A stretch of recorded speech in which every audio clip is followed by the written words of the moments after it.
Okay, so I've seen that quite a lot of people have joined, so let's start. Hi, everyone, again. My name is Batya Hausman, and welcome to a very exciting webinar today with Fender's General Counsel and DPO Jackson Gerber, and Compliance Specialist and Lead Partnerships at Usercentrics, Michael Kalus. So in today's webinar, we'll be discussing Fender's remarkable growth journey from a brick and mortar business to a digital powerhouse with 300% growth just during the pandemic. And we'll also discuss how they mastered the data privacy challenges that came with that. We're also lucky to have Michael here from Usercentrics, who will be filling us in about everything we need to know about consent management in 2022. So stay tuned. And last but not least, we'll end today's session with a lot of fun. A quiz on some general privacy knowledge, plus content on today's panel, where the winners will have the chance to win some freaking awesome Fender guitars. Like I said, it's going to be a lot of fun, and we'll be raffling and giving away multiple guitar prizes to the highest performers. So please make sure to put your best foot forward. Please note that you can share any question and comment through the chat below, and we'll address that later, later on in the webinar. Also, there's the ability to express your feelings if you feel strongly about anything that we say with the emoji button below. So before we dive right into Fender's amazing story, I wanted to take a moment and tell you just a little bit about Mine. Some of you might be more familiar with us than others, but Mine was founded back in late 2018, originally as a consumer app for individuals to make privacy rights accessible to them, to give them back a sense of ownership, and also to reduce their digital exposure. The founders, Gal, and Kobe, and yes, there's a pattern there, come from a cybersecurity background and loved using the internet, but were worried about the increasing amount of data breaches out there. And they wish to create a fun and easy to use tool to help individuals be safer online.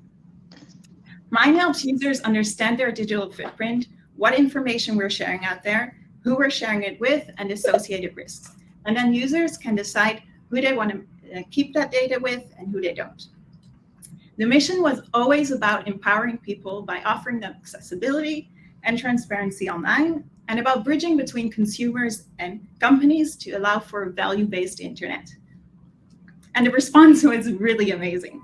We're very proud and humbled to say that today's community counts more than 1 million users. So how did we get here today? Along the way, something really interesting happened. We had more companies reach out to us, asking us for a business product, saying that they really enjoyed the consumer product as an individual, but that they were still facing some privacy challenges at their businesses. This includes the many incoming privacy requests, locating data in the widespread different data sources, and also just in generally, they were missing an easy-to-use automated privacy tool.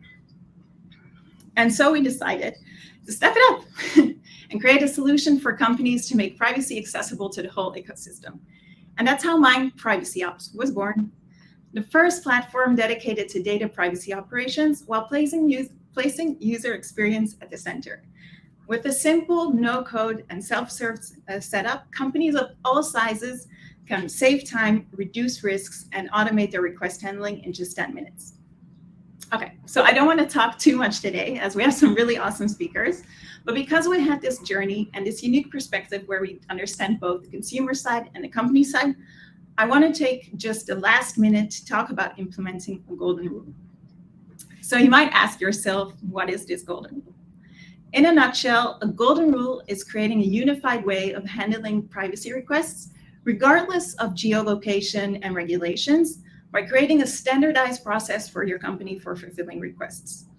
And Michael and Jackson, you might talk about this later as well, but the fact is that the GDPR and in the States, the CCPA have become the standard for other regulations to be based off. So if you cover your bases according to those regulations and make them the standard of handling your requests, you're probably good to go both from a compliance side, but also for creating a sense of trust and transparency with your customers.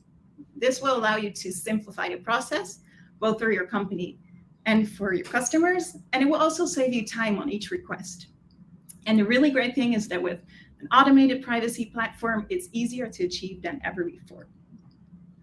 So we've heard some great stories from other companies who've done this and have gotten really great feedback from their customers.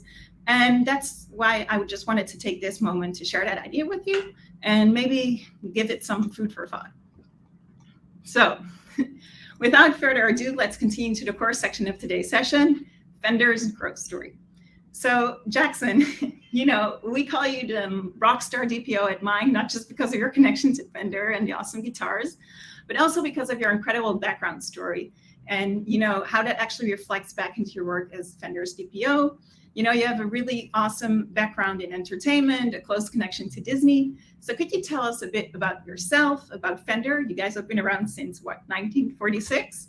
And how does your entertainment background affect your job in privacy today? Sure. So that's a bit of background aspect for me. I came into the legal field after initially being a actor and a techie. That was my entire background with my undergrad. Got up to New York, went into doing theater and acting. During that time, body kind of gave out, needed to fall back on my second love, which always was law. When I went to law school, I started to focus on IP in general. Part of IP, at least in my school, was also looking at the cyber side of things, which in that time it was still, we weren't even talking like GDPR, like the initial draft talk was even barely being talked about at that point.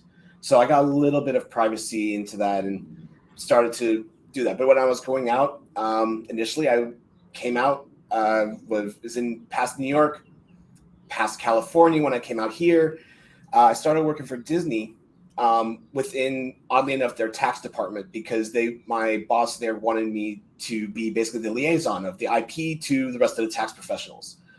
And given with everything else, it's just how it worked out for myself. When I got moved over to actually applying and getting accepted at Fender, it was a great opportunity for me because it stretched my legal thinking process from being just in this IP sphere to now having to focus on data privacy for Fender and focus on other compliance issues for Fender. And it has been a huge task for myself, having to train myself into a different way of thinking than what I was initially having, because it's a new field somewhat for me. I'm still like, at this point, I'm now 6 months in and I still feel newish to it, but I think I'm getting the hang of things as I'm going along at this point. But it's been an absolute journey for me getting to this point. With having that background of entertainment, with having the background of the electrical engineering that I also have what I did after law school, it was fantastic to have that and bring that into Fender, where I can now talk the language with the digital team and talk the language with the product team to then build this out. So we're actually doing privacy by design, and then also like doing all the product compliance by design as well as we're going through everything else. Yeah, that's really cool. I think it's really interesting. So it's not an understatement to say that Fender went through a digital transformation in the past. Can you share more about that and how privacy played a role in that, especially with all the new regulations popping up everywhere? Sure. So as everyone is pretty sure about, Fender for the longest time of its history was brick and mortar. They were being sold only in, say, like Guitar Centers or most of like those kind of music shops across the world. But with the growth of the internet, stuff like that, starting around in the 2010s,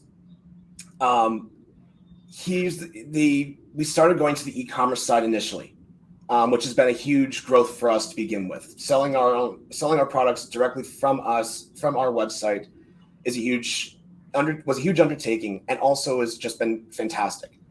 Not to mention, though, starting in 2015, we created Fender Digital, which has come out since then with Fender Tune, Fender Tone, and Fender Play, which are all different apps that are either for tuning your guitar, teaching you to play guitar, such as Fender Play. Having those in there, one, has increased our player base, but has also, of course, increased all of the data that we gather as well about our clientele, about our customers. And so when those started to come out, they were I will say this. It has been a task for me to get us to be more privacy focused and privacy centered. Before I came here, they were doing their absolute best they could. Mhm. At the same time, though, their entire legal department before I came here was pretty much just one general counsel and one paralegal. Sadly, the coronavirus has kind of helped us grow our legal department because of the massive growth that Fender has had. So having that digital growth along with that other massive growth has allowed us to actually focus more on our privacy and make our customer base kind of feel better about the privacy that we have with them as well. Yeah, and I think like a lot of companies are still, in the process of learning and adapting to kind of this new era of data privacy. But also, like you mentioned, this whole move to the digital world, and also, the different apps. So I'm wondering, like, are the customers different? Have they changed since the brick and mortar era? And, do they view privacy differently? I don't know if they view privacy differently, but I will say that we have found a larger player base than we, of course, ever initially thought, which has also helped us design our products differently, our actual physical products as well differently, to hit those different markets that we've noticed. Hey, this person's signing up for Fender Play. We're seeing this growth in female players, for instance. We're seeing this growth in younger players. So we are able to play a little bit towards, well, let's design our guitars, our ukes, our basses towards this demographic as well. One of the things I think we've noticed, for instance, is like lady players tend to like more on the acoustic side. So we've been working a little bit on building our acoustic brands, and especially say with like the Acoustasonics, which allow for both acoustic and electrical play out of the same guitar. It's an absolutely fantastic way that we've been going. It's just having to kind of learn what those new people are thanks to the analytics behind our actual apps as well. Yeah, but like demographic wise, so like generation wise, they aren't differently, because you always hear about the differences in how, the different generations, the millennials, the Gen Zs talk about privacy. So do you see anything reflect back to that? As of right now, it is, let's put it this way, it's a little more unclear because we don't gather as much age data as probably some others would. And so for us, it's not as much of a hit that we've noticed. We do see that more millennials, Gen Zs are learning to pick up a guitar or a bass or a uke, but it is not a difference in how they are reaching out to us regarding privacy. At least it's not as clear because of how the information we get when it comes to, say, like a DSAR request. It's not as clear as to what they are, because we're not looking into, hey, what's their age range, stuff like that.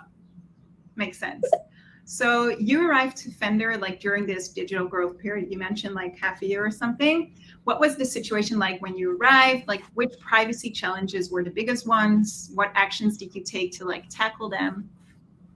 So when I came into Fender, there was barely a workflow or anything regarding DSAR requests to begin with. We were compliant enough when it came to our cookie consents.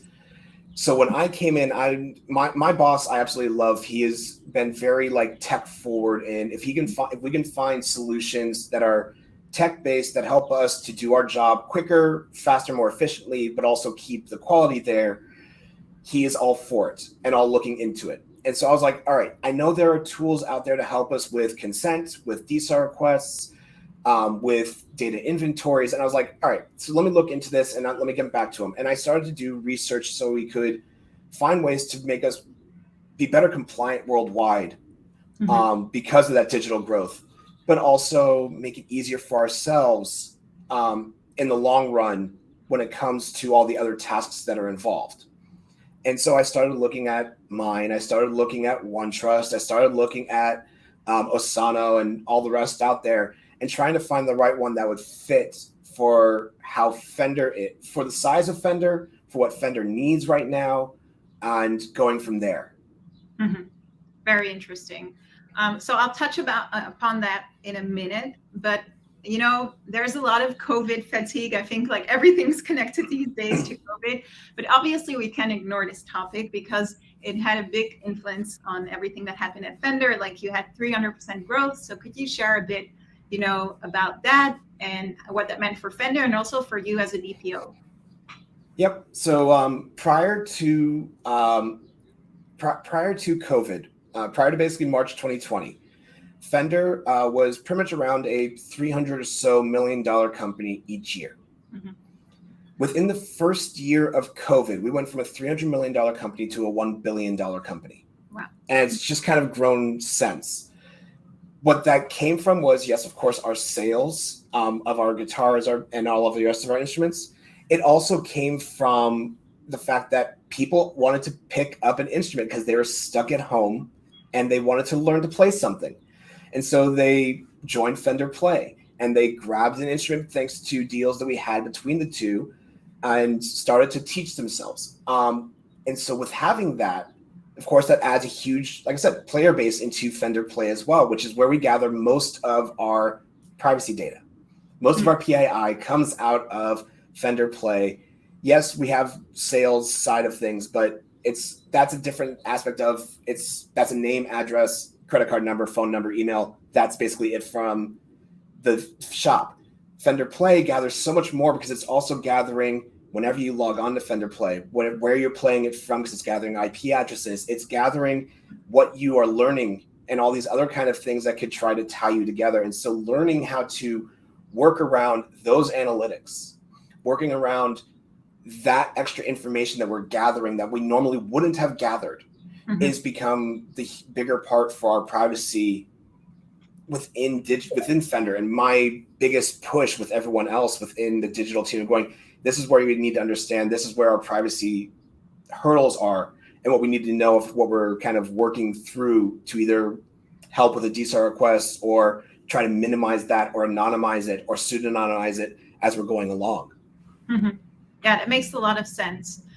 You also mentioned that luckily you have like a stakeholder that's like in your corner, which is really awesome. I think sometimes that can be a struggle for other DPOs.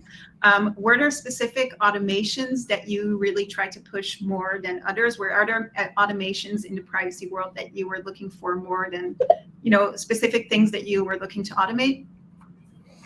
Ideally, one was definitely our cookie consents, because that was a huge area for us. We wanted to definitely have a better compliance aspect, especially since that is where a lot of GDPR fines have been coming from in the past couple of years, have been around cookie consent. And so we wanted to make sure that was hit. But the other side of that was also making sure that we had data inventory and DSAR requests taken care of. The data inventory that we initially had when I walked in was not even completed. It was the Excel sheet that you could get, like the Excel sample that you could get from the ICO in the UK.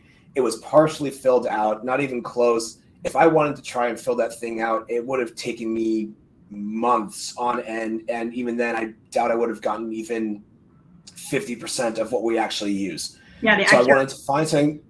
The accuracy of it is the major hit. And I wanted to make sure that I was gathering something that if I was going to use a tool that would gather those sources for me so I can have them in one area and find them.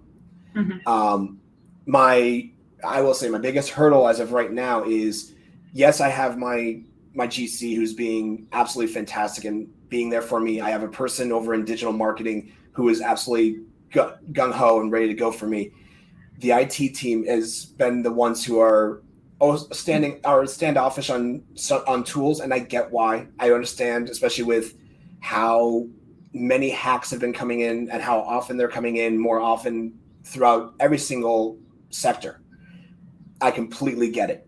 And so for me, it's one of those things that getting to that point with that team, I know it's going to take time, but it's something worth working on and showing them, hey, the rest of these tools work. The rest of these tools do what they need to do. They're safe. Now let's move over to the other side of this and let's get those taken care of as well, so we don't have to ever worry about it again. Very interesting.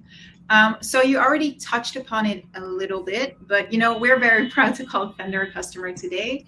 Can you share a bit more about like what caused you to look for a privacy platform, and also the process that you went through when looking for one? I know you already touched upon this a bit, but it would be interesting to also like understand what was out there and what made you eventually decide on Mine and Usercentrics. So oddly enough, I will say 95% of the DSAR requests we get come through Mine. Mm-hmm. So that's part of how I found Mine to begin with as one of them. Mm-hmm. But the other fun part is thanks to cookies and other stuff like that, and because they're seeing, oh, you're a data privacy person, I'm going to push you ads for Asana. I'm going to push you ads for OneTrust. I'm going to push you ads for Usercentrics. And I just kept getting these ads. I was like, all right, I'm going to start looking into these different tools. Because again, my boss is very tech forward and wants us to look like those kind of things. I was like, all right, so let me look through these. Let me talk. Let me have different calls with all these different companies. And got down to the point that Mine was a finalist for us. And what I absolutely loved was one to team up with Usercentrics, because Usercentrics CookieBot is absolutely fantastic. It has been around for ages, so it's something that I can easily trust. And when I started talking with the Mine team, that's where I really actually was like, all right, this is the right one for us. And this is also where my GC fell after talking with the Mine team as well. In my agreement is that they are not just on top of their game, but they are there for you. They are willing to work with you and get something implemented if it will really help you. We have one tool that we use more than anything else within our digital team for analytics, which is Segment. And I was like, hey, it's not currently in your system. Could we get Segment implemented? And I think one of the Gauls had told me basically it was already pretty much in the works anyway. And was like, we'll push it forward. And I was like, awesome. And within about a month, they had Segment up and running for us to be able to try out and work with. And the fact of how quickly the Mine team gets to us is absolutely fantastic.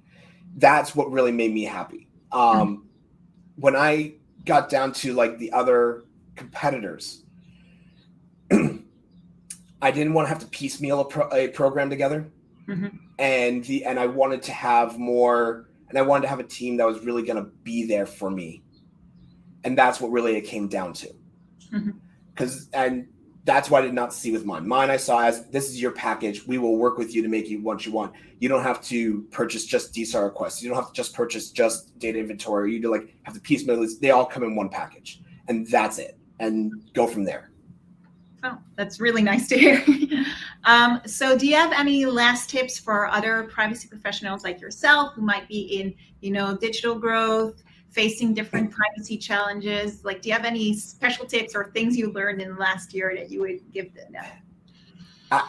The main point that I would definitely put out there is, one, find a stakeholder or two in different areas of the company that will be your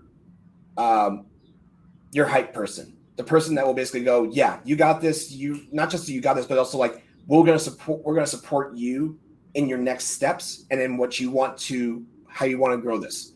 Mm-hmm. Find people that are going to support pushing data privacy and support pushing like that thought process, not just through your job, but also through the rest of their teams. Mm-hmm. Because if they're pushing data privacy down all the way through the rest of the team, it makes an easier job on you when it gets to you as well. Because having not having to retroactively try to fix things makes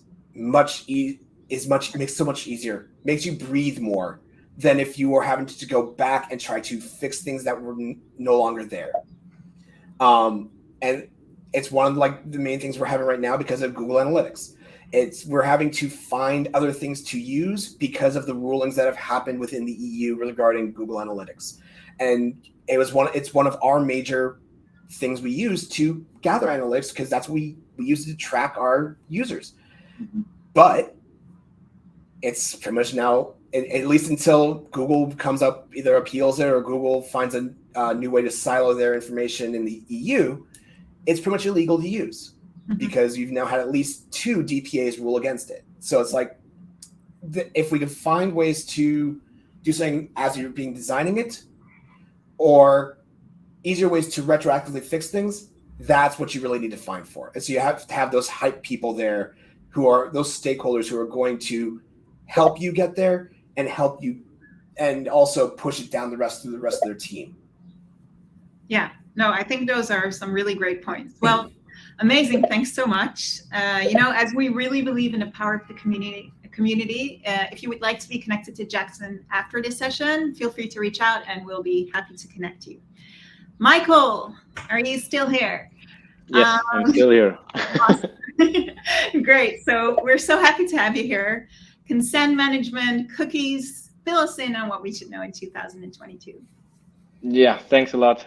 Really interesting so far. I'm gonna go over in a moment. I'll go more of the standard route of showing a few slides about it. Yeah, maybe shortly an intro to myself. I'm with Usercentrics for about 1.5 years now. Been working here a lot with, especially agencies, a lot with all the experts in the market and their customers respectively on the consent management. And what's really important, like we're a German-based company as Usercentrics, so we've come from like the first data privacy regulation that came in. And we've seen a lot of change in the past 3 years, and especially in the last 1.5 years, a lot has accelerated. And I think what Jackson was saying is exactly playing into that. Things are getting faster, more complex, and I'll go into that in a second. So we as Usercentrics, we see us, we're a content management solution, and we're also very happy to work with Fender here. And we do see ourselves not in the first line to be just a pure compliance company, but more on an enabling side of marketing and compliance, meaning we're for privacy professionals, but we're also for marketing professionals who really want to get the most out of what is possible, given that they have to stay compliant in a rather more complex getting world. And to that, I just want to share my screen quickly. Let me do that in a moment. Share screen. So, that I can take away. So, and just to start maybe with like a first sentence, like your website is a compliance risk #1. And with website nowadays, it's even shifting more as much to the side of the apps. So website is just more visible and more at hand for most people. But really, it is the compliance risk #1 because, well, technically speaking, anybody can detect your document breaches. Everybody can detect whether you are breaching any tracking that you that hasn't been consented yet. Anybody can see whether data is really being processed, and with that, it's really important that you take care of it, right? Because in earlier times when it was about internal documents, things were not that easy to be seen. So now it's more than ever a real compliance risk, and you need to take care of it. And so when looking at it from an international perspective, and taking care of it just always sounds very easy, but that's where the complexity comes in. Is here's just a map of the world with a few different regulations that we wanted to highlight, right? The most important ones that came out. So as I said, it all started with the GDPR in 2018, and from there it just spiraled to all the other countries and regions of the world.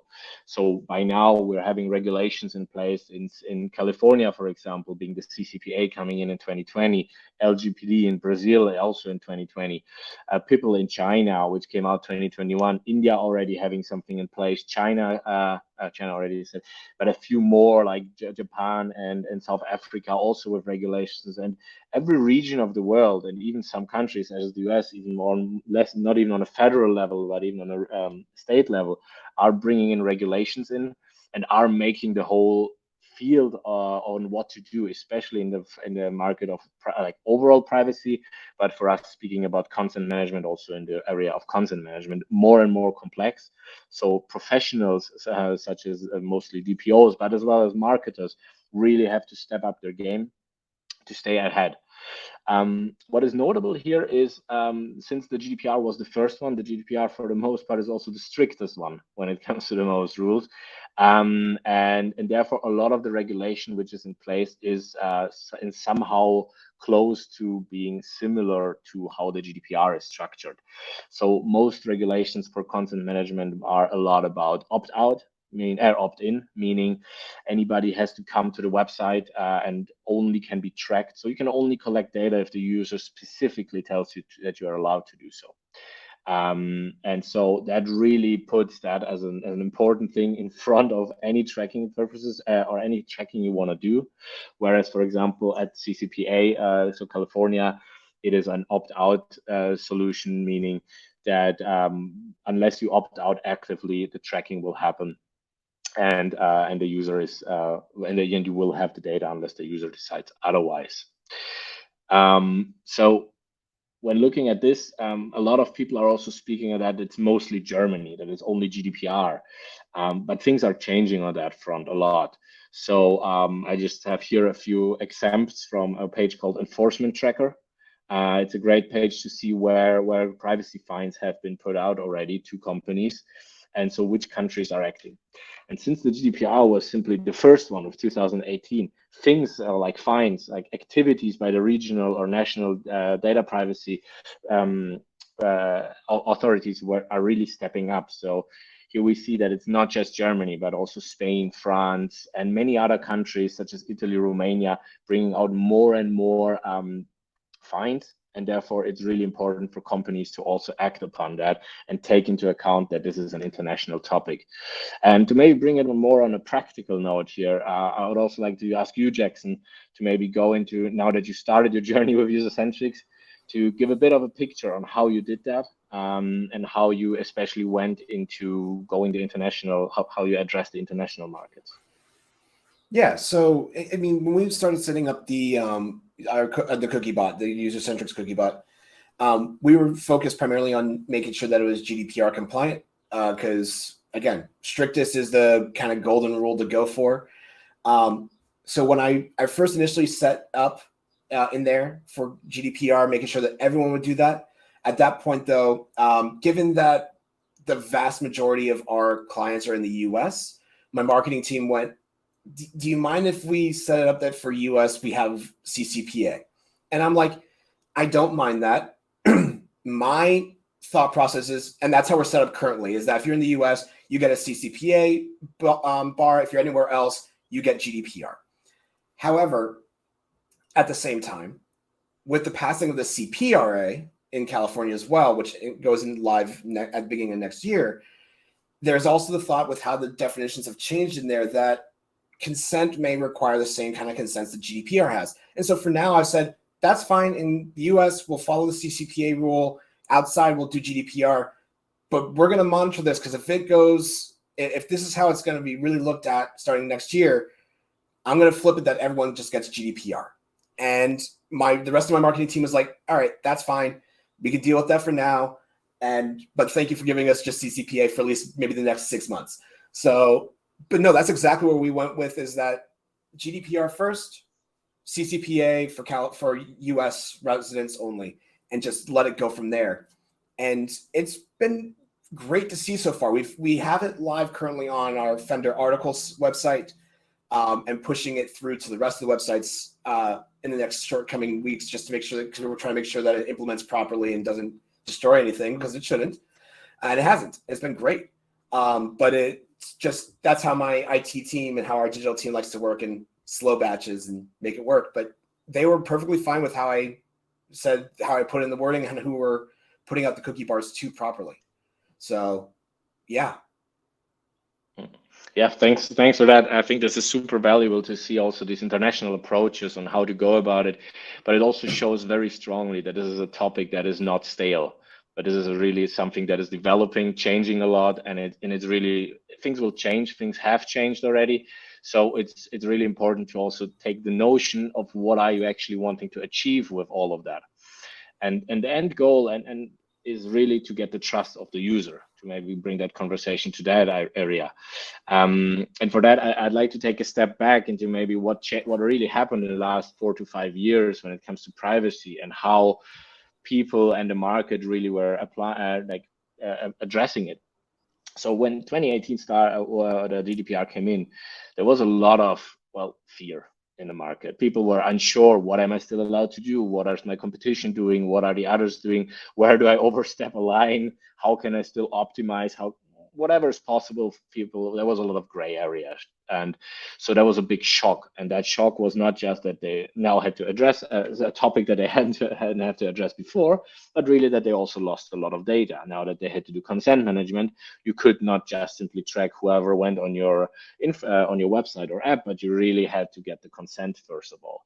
So you lost data, which meant you cannot do your ads or your player ads as well anymore. And that's where the marketing story really comes into that. And when looking at it from another perspective, is even the bad UX that comes in, because users are coming to a website, and for the first time in 2018, they were confronted with a cookie banner on the website. Really, just they had to click that away, and really just they wanted to buy shoes, right? But then they had to address this part, and these were things that were happening and that were leading to a loss of trust on the user side, because they really weren't knowing what they were dealing with at this side. So that has changed a little. Like, people know what they're dealing with nowadays. They know what a consent banner is. They know their privacy rights to a certain extent, at least way more than they used to do. And they expect it, right? So while users have a rising requirement for privacy, they expect that there is some mechanism, that there is ways to delete my data, that there is ways to see which data the company has about me, but also to see how are they tracking me and see my preferences. So there are a lot of angles coming in together, and users are expecting for you as a business to offer all of these in an easy way and an understandable way. And for companies, on the other hand, this complexity, well, it still has a certain level of uncertainty, right? Whenever you catch up on a certain part of things, a new trend is emerging, or a new regulation comes in, which might be in your own nationality or internationally.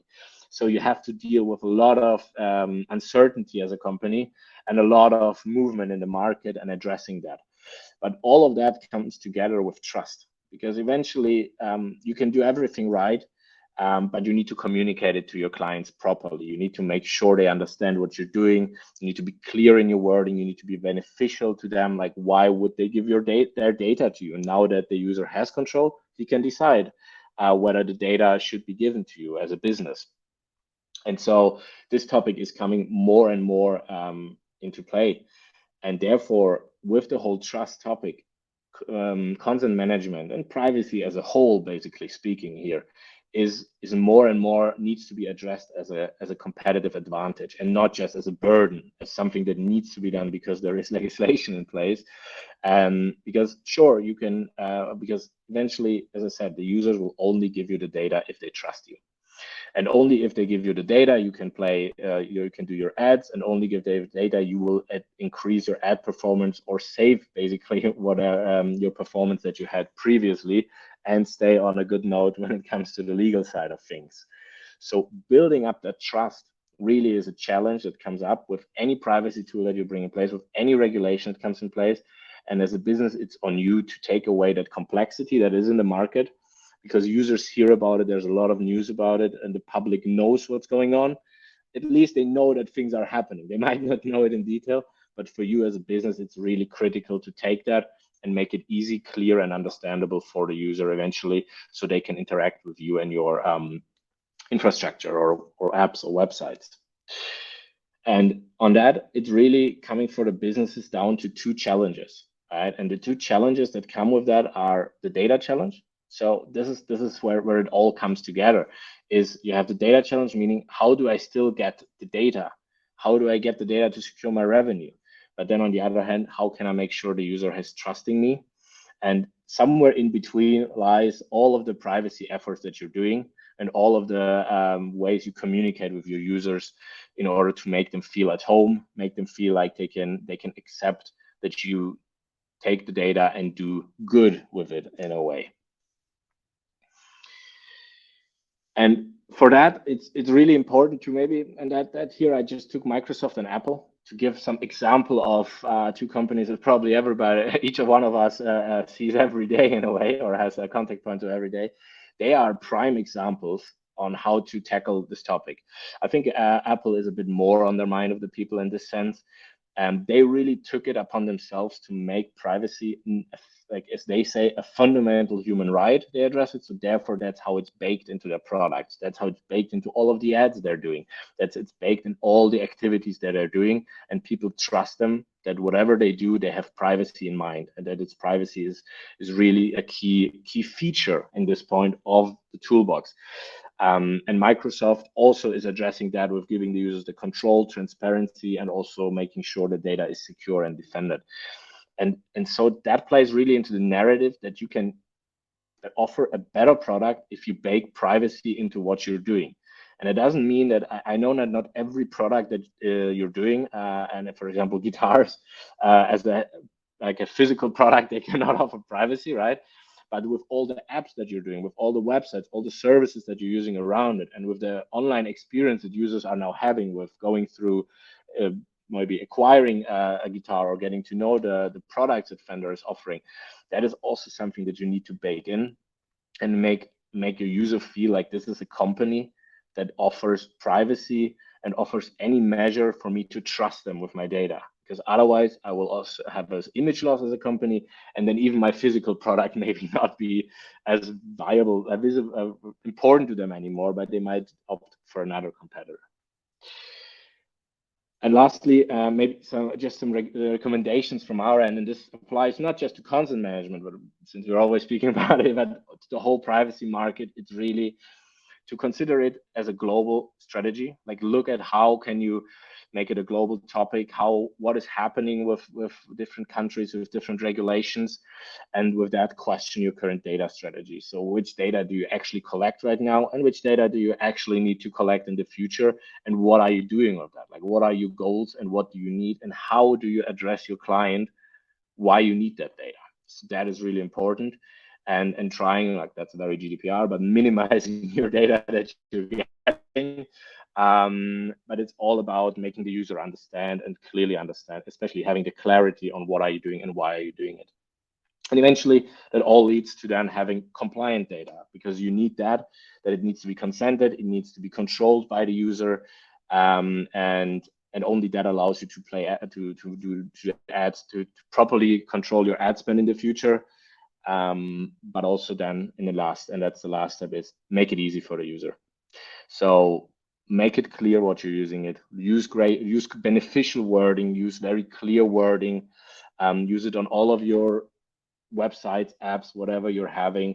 Make it look like it's part of the whole journey that the user is having, and then the user will feel at home and also consent to your data, and eventually you will have a great performance, and will be able to get the best results that are currently possible given the regulations that there are out in the market. Well, awesome. And I couldn't agree more. Like, I think it's so important to look at that trust factor and, really look beyond just compliance and look how, it's all about the user experience and creating trust with your customers. It's going to be really interesting how everyone progresses and how the global regulations will progress as well. So thank you for that. That was super interesting. So before we finalize today's webinar with the quiz, we have a few minutes to go over some questions from the audience. So let's see if we have a few questions. I had a little assistance here, so let me look it up. So we have Alexander here who's asking, Jackson, many players, including myself, started playing at a very young age. How have your privacy policies adapted to this everlasting young demographic, especially when considering how tech-savvy they are? So when I came in, one of the main points I did is I actually went through and did an audit of all of the privacy documents we had, including our privacy policy that was on Fender.com at the time, and on Fender Play, etc. And I went through and did a complete rewrite of the privacy policy. One, to make it clear, just in general. Two, make sure there wasn't if anything, the least amount of legalese as possible in there. And also make sure that it hit on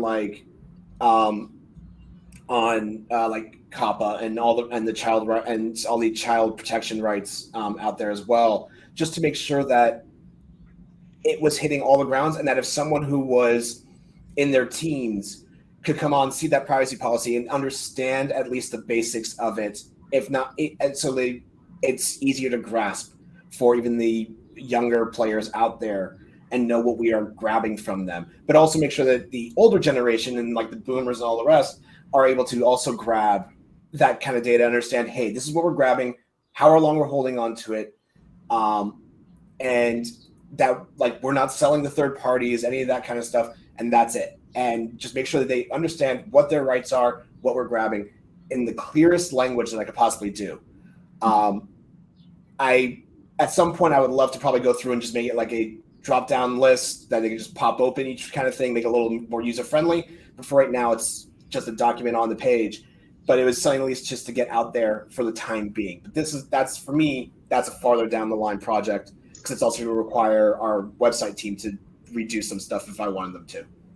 Mm-hmm. Cool. So another question we have here is, many e-commerce companies have experienced some degree of greater churn rates. How, if at all, have you dealt with churned customers' privacy rights? That's also for Jackson, sorry. Yeah, I know it is. It's something that has not popped up for me. And it's probably something I need to actually discuss with our e-commerce team at some point and see, hey, what's our churn rate like? I do know that within our within Fender Play, there has been some churn, but it's not that great, actually, surprisingly. But we have a data retention plan that specifically says, hey, we only hold on to data for X amount of time if it's not been touched.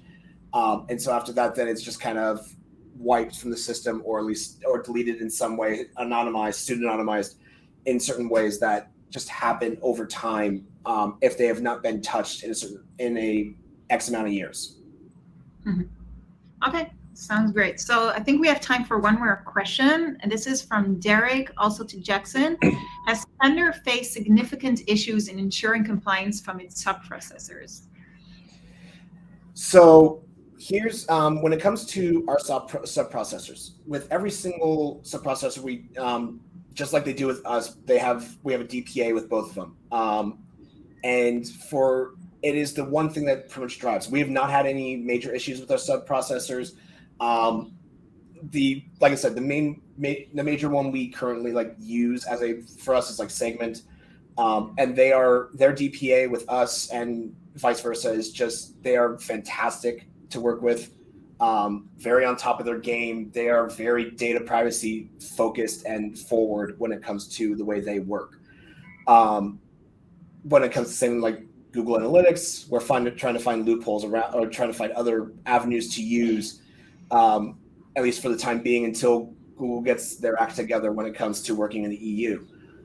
So we'll see when that happens. But that's our major issue right now, is the Google Analytics and any of the other US-based companies that don't have data silos or other things within the EU, because they'll basically fall in the same aspect of Google Analytics in the future. Yeah, there's a lot to see there. Well, that's great. So soon everyone should be seeing a pop-up on their screen with a link to the quiz. Yeah, that awesome quiz where you can win Fender guitars. Please click on that and fill in the quiz to get the chance to win of the Fender guitars. And we'll be announcing the winners next week by email, so make sure to keep an eye out for that. Before we leave you to it, I want to thank you all for tuning into today's session, and I want to thank you for your awesome questions, and a special thanks to our panelists, Jackson and Michael, for providing us with such an interesting session here. As always, we're here for any questions you might have, if you want a connection with anyone here, and we really hope to see you at the next session. Thank you so much. Thank you, everybody. Bye-bye. Thank you. Bye.